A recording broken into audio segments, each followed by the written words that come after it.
நமக்குள்ள ஒரு social conscious, சமூக அக்கறை. நான் எந்த கட்சியும் கிடையாது இன்னைக்கு வரைக்கும். இப்போ வேணா இருக்கலாம் ஒரு கட்சியில் சேர்ந்துட்டேன் நான்.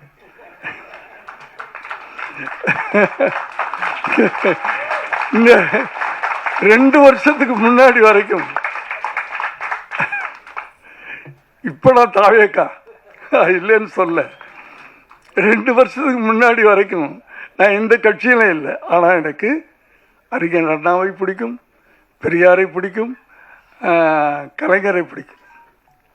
எனக்கு இந்த 1987 கலைஞரை அரெஸ்ட் பண்ணி கொண்டு போனாங்க.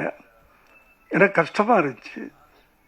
ஏன்னா கலைஞரை நான் அண்ணன்னு கூப்பிடுவேன். என் அண்ணனை அரெஸ்ட் பண்ணிட்டு போகிறாங்க, கஷ்டமாக இருந்துச்சு. 3வது நாள் கலைஞரின் நீதிக்கு தண்டனைன்னு கதை நான் விளம்பரம் கொடுக்குறேன். அப்போது அவர் எதிர்கட்சி தலைவராக இருந்தார். எம்ஜிஆர்ன்ற ஒரு பவர்ஃபுல் பவர் ஆண்டுகிட்டு இருக்கு. கலைஞரின் நீதிக்கு தண்டனைன்னு தந்தியில் நீங்களாம் அந்த ஜென்ரேஷன் பார்த்துருப்பீங்கன்னு நினைக்கிறேன். ஃபுல் பேஜ் விளம்பரம்.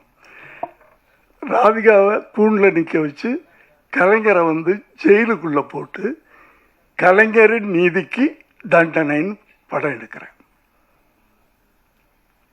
ரிலீஸ் ஆகுது. சிஎம் கூப்பிட்டு வர்றார். எப்படி இருக்கும்?